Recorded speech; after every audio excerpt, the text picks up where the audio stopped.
If you live in Quincy, Illinois, or you're thinking about moving here, this is something you need to hear. We have a housing problem, and not just a small issue. This is something that is already impacting our community right now. And I want to be very clear right from the start, this is not my opinion. This is coming directly from the 2023 Comprehensive Housing Needs Assessment for Adams County and Quincy, Illinois.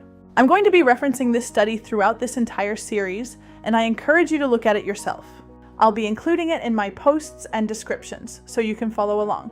This study didn't just guess. It analyzed data, surveyed employers, talked to residents, and looked at what's actually happening in our housing market. And the results are very clear. We do not have enough housing. On page 3 of the study, it outlines that Quincy and Adams County already have a shortage of single-family homes. It states that we need at least 100 new homes immediately just to begin catching up, with even more needed in the coming years.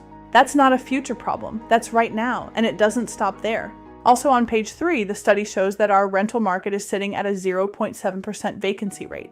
Think about that for a second. That is extremely low. That means if someone wants to move here, whether it's for a job, to be closer to family, or for a fresh start, there is a very real chance they won't even be able to find a place to live. Now let's talk about why this actually matters, because housing is not just about real estate. On page 1 of the study, it explains that housing is directly tied to economic growth, job creation, and our ability to attract and retain employees in this area. So when we don't have housing, we don't just have a housing problem. We have a workforce problem. We have a business problem. And eventually, we have a growth problem. Companies look at this data very closely. When businesses are deciding where to expand, where to invest, and where to bring jobs, they look at whether their employees will have places to live. And if the answer is no, they move on.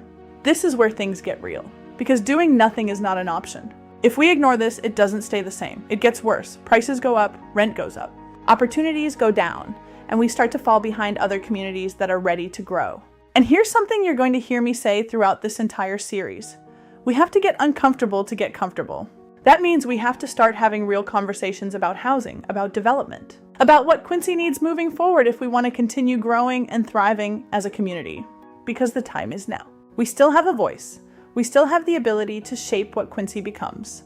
But that window does not stay open forever. In this series, I'm going to break this study down piece by piece, referring back to it every step of the way, so you can clearly see what's happening, what we're facing, and what we can do about it. This isn't about politics, this isn't about opinions. This is about our future,